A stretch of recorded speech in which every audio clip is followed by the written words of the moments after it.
Welcome to Unselfishly Me, a podcast all about self-love, self-care, and everything in between. I'm Jane, a personal trainer with a focus on self-love. Each week, we'll be chatting to someone about their self-love journey, how long it took, and what it took to get there. Welcome to the Self-Love Club. I'm so excited to have you guys here. It is something that I've been planning for a long time, and I just needed to find the right way to package it and to put it on a platform. So it is finally here. Things take time, and the right thing always comes along. So I'm so excited to have you here with us, no matter what tier you're on. It is just such a sense of community, and I just love that I can help so many people at the same time. So every month, the second tier is going to have a webinar with one of my favorite people, and we get to learn and ask them questions. And it's just going to be something so amazing to create community and to help us all learn something new. So I'm going to be introducing you to them each week so that you can see who is going to be coming on. And I'm really excited to share these people with you. Each month is themed. So the guest who is on the webinar is going to be talking about their speciality in regards to the theme. So each month is going to be completely different, and it's going to just be something that is completely special, unique, and it's just going to be such a sense of community and of healing in regard to what they do as well. So I'm really excited about this collab. So I am a women's health physio, so women in pelvic health. I am going to talk a little bit about what that involves, because even at varsity, we had 1 2-hour lecture on it. So I was clueless as to what it all involved before I fell into doing it every day. I have 2 little girls that are 6 and 4. They were both born in the UK. We were in the UK for, I think I was there nearly 13 years, and we've been back for nearly 4 years back in Durban, which has been wonderful. Much easier, but as we know, no is perfect, but in many ways much easier being here with the girls. I work from my home here in Lulu and treat mainly women, but also some children who struggle with incontinence and constipation and bedwetting, and then actually seeing more and more men with pelvic pain. So a lot of men struggling with pain down into base of penis, pain into anus, pain into testicles, and I think in the same way that we as women can hold so much tension in the muscles of our pelvic bowl, more and more men holding tension and discomfort there too. I was saying to a man the other day, I was like, I don't treat any surfers here. All the men that I treat are very high achieving, very A-type, very go, go, go. So just quite interesting just to see more and more how the stress and tension is manifesting in the pelvic bowls of men too. And we're going to talk about when there's an imbalance between the masculine and the feminine. And just been, very interesting for me of late to just see how that's manifesting in men too. So I had a man the other day, he said, I never thought that such a big part of dealing with this pain that I feel all the time would be listening to a meditation for 10 minutes a day. He says, I thought you were joking, but honestly, if I miss my meditation, my pain is worse. And I said, I know it is. It's because we're calming that whole nervous system. We know now after 3 months, the pain's made in the brain. And after 6 months, it's made in the limbic system, which then means it's emotionally driven. And I think any time with pain now, if we're just realizing we need to just be dampening down the whole nervous system with sleep, with rest, with adequate non-inflammatory nutrition, just the more we can be doing, the more it just helps where the actual pain is. The other thing I just wanted to touch on briefly is breathing. So I now treat breathing more before I do anything in terms of the pelvic floor. We are just realizing more and more that on a moment-to-moment basis, your body cares about breathing more than anything else.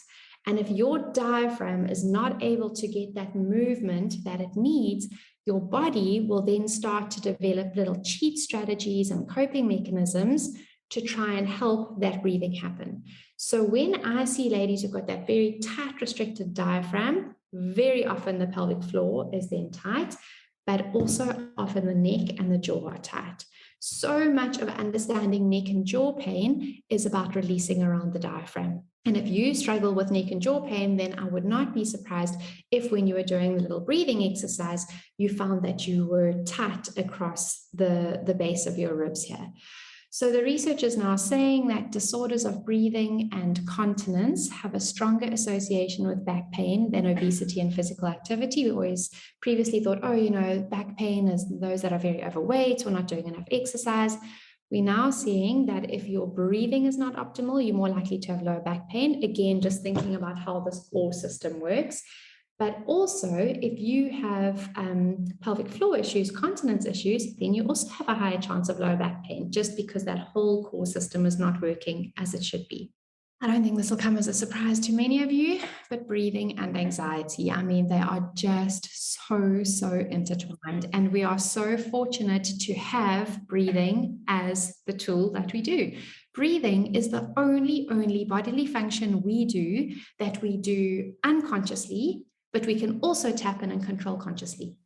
There's nothing else that is happening in the background of our being that we can then also control, which is why it is the most powerful tool we have in terms of just calming ourselves. Very few of us go, and then hold our breaths, and lots of people are breath holding. I read something the other day that women responding to emails were found to be holding their breaths. Often if I'm scrolling mindlessly on my phone, I'll check and I'm holding my breath. And the problem with breath holding is very few of us go, and hold our breath. Most of us are, and hold our breath. And if we think of what that's doing to our pelvic floor again with that diaphragm movement, when we inhale, that diaphragm depresses, it's increasing intra-abdominal pressure. So it's putting an extra load down onto that pelvic floor, at which point the pelvic floor says, gee, but I don't want her to wet herself. So it tightens.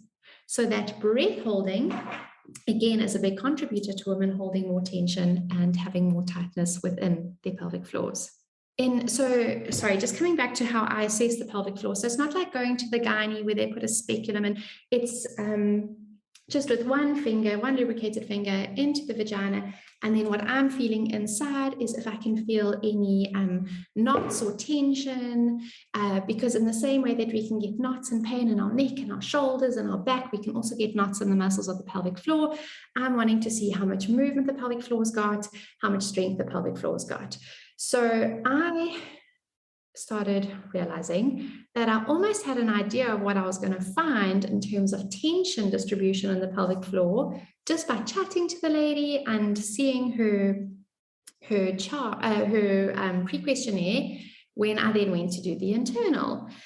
Then I came across a book called Wild Feminine by a women's health physio and energy healer in the US called Tammy Lynn Kent. And I feel like reading her books kind of fast forwarded everything that I was learning by about 20 years. And then I'm sure a lot of you will be familiar with Dr. Christiane Northrup's work. She is a gynae in New York who is also fascinated just by how emotions and trauma and life really manifest in terms of a woman's body. So through kind of my own learnings and what I've learned from these ladies, more and more we are seeing just how when there's an imbalance of the more masculine energetic qualities, which I say to ladies, your masculines are more logical, practical, getting things done. And then the more feminine, which is all the things that Jane's promoting and everything that she does with you guys, is the feminines, the more playful, creative, intuitive, feminine side. So in terms of the body, it plays out on the right of the pelvic floor are the more masculine qualities, and then on the left are the more feminine. And when we have an imbalance between the more masculine and feminine energetic qualities, this very, very often manifests as pelvic floor dysfunction or struggles with constipation, incontinence, and pain. And then also you can, ladies can then start to struggle with difficulties with orgasm, libido, and more we're seeing it with cysts in the ovaries, fibroids in the uterus, and also struggles with fertility. It's obviously never just one thing, but it can be really helpful to try and just address things in more of a holistic overview. We think that to care for everyone else is the feminine, but actually caring for everyone else and doing things for everyone but ourselves is more the masculine. The receiving is the feminine. And receiving is one of the things that I probably get my ladies to go home and work on the most, and especially when it comes to fertility, because to conceive is to receive. You are receiving that little spark of life within you. And I say to ladies, if you are not receiving in any other emotional, energetic way in your life, then it's very difficult to be able to receive something as big as a baby to grow within you. And most of the ladies that I see, one of the biggest imbalances they're having is in that giving versus the receiving. So Dr. Northrup says, if you have fibroids, you can ask yourself the following questions. What are the creations within me that I want to put out into the world before I'm no longer here? If anything at all were possible, what would my life look like? If I had 6 months to live, what relationships would I release from my life immediately? What relationships would I give more of my time and attention to? And, you know, those with and without fibroids, we can all benefit from asking ourselves that question, I think. What relationships truly feed and nourish me? Which ones drain my energy? Deep within you, you have all the answers you need. You just need to be open to hearing them. And in her book, Women's Bodies, Women's Wisdom, she shares case studies where she's got ladies to go home and do meditations and work on these things, and their fibroids have actually shrunk. I think all of us, and I think in a way, this is where one positive of COVID, I feel like people have been able to be a lot more discerning in who they've spent their time with and who they've brought their energy to. And it has allowed people to move more towards the friendships and the relationships that actually energize rather than deplete them. And I say to my ladies here, you know, also, if it's meant to be, it's easy. That person who you keep trying to meet up with and then there's an issue and it just doesn't happen, probably not the one that you should be spending time with. Whereas that random person that you bump into at the shops or at the school pickup every single time and makes you have a laugh or giggle about something, there's something there. Why does that person just keep finding their way towards you? When you hear that voice starting in your head, I want you to just see yourself as a precious little child and think, would I speak to a little child like this? When your body is shouting at you with anything gynae related, it's generally to try and get your attention to what is happening inside you and how it is conflicting with what the world is expecting or driving of you externally. It's our bodies trying not to let us forget our feminine nature, our need for self-nurturance, and our connection with other women. She says, ask yourself to honestly define your emotional needs. What you can envision in your job or your life that would nourish you fully, whether you're caught up in competition of any sort in your life, and whether you believe you have the power or will to make the changes necessary.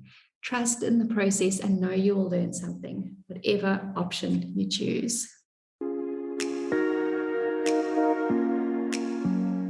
Thanks for listening to Unselfishly Me. Follow us on Instagram at unselfishlyme and check out our website www.unselfishlyme.com.